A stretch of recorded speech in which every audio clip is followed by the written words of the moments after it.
Okay, folks, this is Gary with POP Yachts International on a beautiful Texas afternoon. And I'm here with Mike, who's the owner of this beautiful 2002 Boston Whaler Outrage 210. We're going to do a little walk around here for you. And Mike, why don't you tell us a little bit about your boat? Show us whatever you'd like us to see. Certainly, Gary. First, I'd like to welcome everyone to the beautiful Texas Hill Country. We do have a warm afternoon here. We'll take just a few minutes and do a quick walk around of the boat, and there are some things that I would like to point out as far as features and overall condition of the boat. Okay, very good. 20 feet 7 inches long. It's the Outrage 210 model. It's equipped with a Mercury Optimax 200 XL engine, both of them 2002 models. The trailer is a Magnum 2002 trailer. As you can see, it's a galvanized steel trailer. Probably starting at the front, you can see the spare tire sitting on it. We have 4 tires on it on the trailer that have just about 1,000 miles on them, so they got plenty of tread left, and the spare is in very good condition. As we go around the left side here, you have to begin to appreciate the lines of the Boston Whaler. It's a boat that floats well in the water, and with their stable track steering system, the boat runs straight through the water.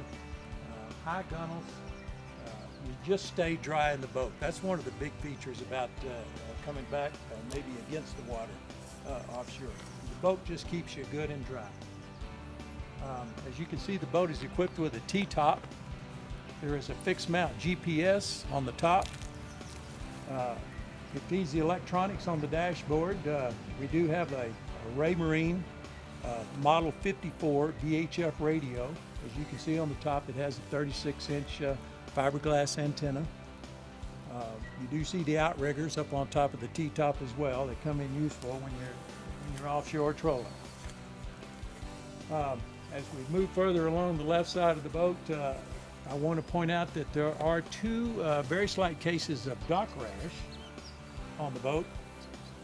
Neither one of them is serious in any aspect. It's more a scratch in the outside surface more than anything else. Certainly not deep enough to get into the wood structure. As we move around towards the back, would point out that the boat has a 2,600 pound dry weight to it. This model Mercury engine weighs just about, I would guess, in the neighborhood of 750 pounds or so. So by the time you have 20 gallons of gas pulling down the road, I'm guessing that the trailer and the boat both weigh in the neighborhood of 4,700 to 4,800 pounds by the time we get the spare props and the tools and things that you might want to, tackle boxes, things that you might want to take with you fishing. So keep that in mind. As you look at the back of the T-top, you can see there are spreader lights up there. They come in great items to have when you're just a little bit late getting in and trying to clean up that tackle box in the back of the boat. 4 rocket launchers up there as well. Stern light. I would note that all the lights on the boat certainly are in working condition. Everything on the boat works, including the courtesy cockpit lights. This side of the back, we have the swim platform that has the drop-down ladder. Certainly makes that convenient for getting in and out of the boat when you're not fishing, but enjoying the other aspect of it as well, the freshwater side and the swimming with the grandkids. We've certainly done our share of that. For our purposes, we've used the boat mainly about 60% for offshore, 40% for freshwater. We use the boat, we go to the coast probably 5 to 6 times per year. We do fish the boat. It's a very comfortable boat, but we are always aware of the fact that when the boat comes back, it needs to be cleaned up, and we spend at least 15 minutes flushing the motor with fresh water from each trip back from the coast. We certainly feel like that's a worthwhile investment. Mike, as we move on, I think you mentioned that you also have a spare prop for this Mercury. We do, an aluminum spare prop. As you can see on the back, there's a 3-blade stainless steel.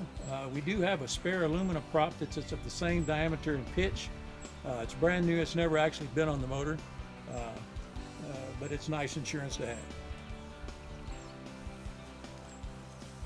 It is a Boston whaler. Boston whalers certainly come equipped for fishing. We do have the two big insulated fish boxes in the floor that the whaler offers. There are two built-in storage areas for tackle boxes as well. Certainly a fire extinguisher on board. Dual batteries with the selector switch that operates those.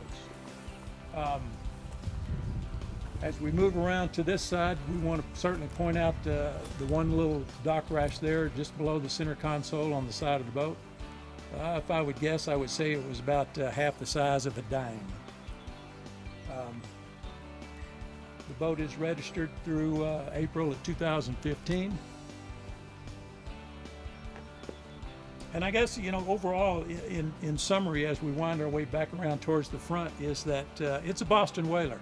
There's a great comfort in the fact that it's a good, dependable boat. It's going to keep you safe. Fishing, we fish 6 people out of this boat. We've had as many as 8 people on it before. It's a comfortable fishing boat. It's a comfortable riding boat. This boat is made, certainly for the offshore waters, and it certainly does a fine job at that. We just been thrilled with the boat. But the time has come to look for a slightly different boat, so this is going to be some good opportunity for someone. Well, Mike, I think we need to take a look at the inside of this rig.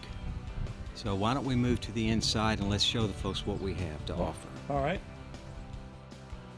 All right, well, here we are in the boat in this beautiful Boston whaler. So, Mike, why don't you tell us what you got inside here? All right, Gary, I'd like to take just a moment or two to point out some of the features in the bow end of the boat. First of all, we have a full complement of cockpit cushions, all in very good shape.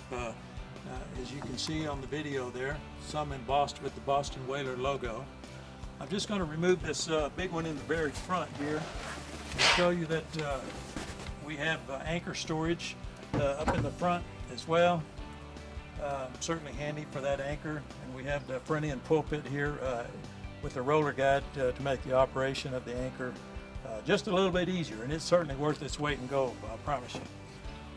As we put this back and then move towards the back, you can see we got 2 more safety cushions here for the seating. They're all removable, all snap-on. Certainly, as Boston whaler offers.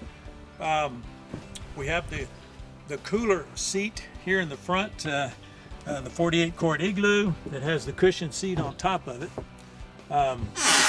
It works good.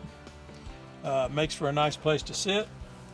Padded back seating as well with the Boston whaler logo. It pops down and shows that you end up with a tackle storage area. So that's certainly convenient. You can never have too much storage on a boat. All right, as we work our way back, I guess if you'll stay on there, I will show you that we have a fish box on each side of the cockpit, both with a gas-operated hydraulic strut for opening and closing, and it will remain open. They fill with fresh water automatically and drain. And of course, the boat is a self-bailing boat. Anything that comes on board drains overboard through the bilge. As we work our way back around to the main seating area, it's very soft. It's got the cushions work great. I can tell you, it has a little fold-down leg rest here.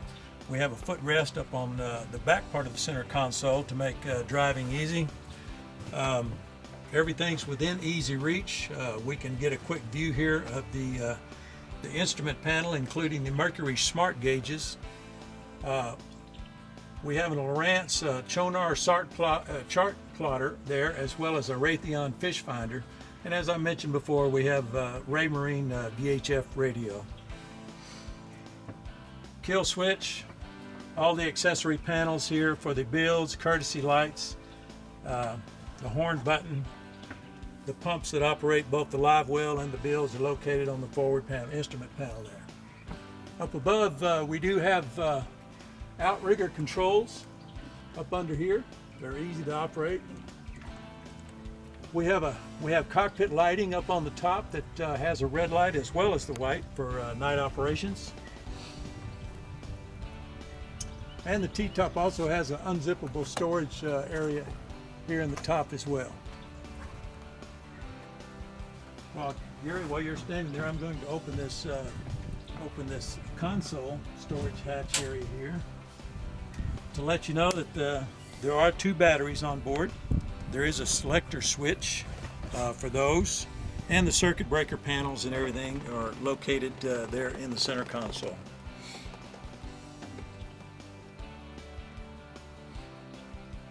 Makes it kind of convenient to put the watertight items in here, like maps and things that you don't want to blow out of the boat as you're tooling out across the water. That's a good place to store those items.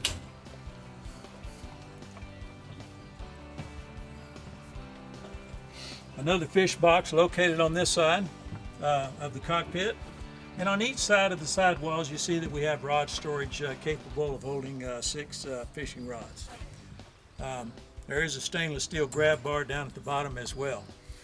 On the gunnels, we have a total of 2 rod holders per side, and then right behind the live well, right behind the seat, we have additional 2 rod holders. This is the live well. That's right behind the seat.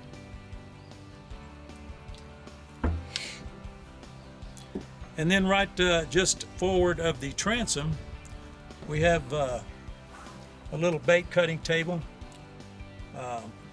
with various cutouts to hold your needle nose pliers and other saltwater fishing tools, and also another 2 rod holders incorporated into that unit as well. Padded seating in each corner, certainly standard for Boston Whaler.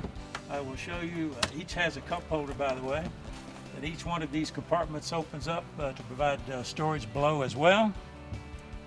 Some of the bailing lines from the cockpit is where they're bailed overboard. We'll just get that closed. Of course, there's one on each side of that. There is a freshwater washdown pump as well, located here on the back of the transom. That's certainly handy for washing out the boat after a day of fishing.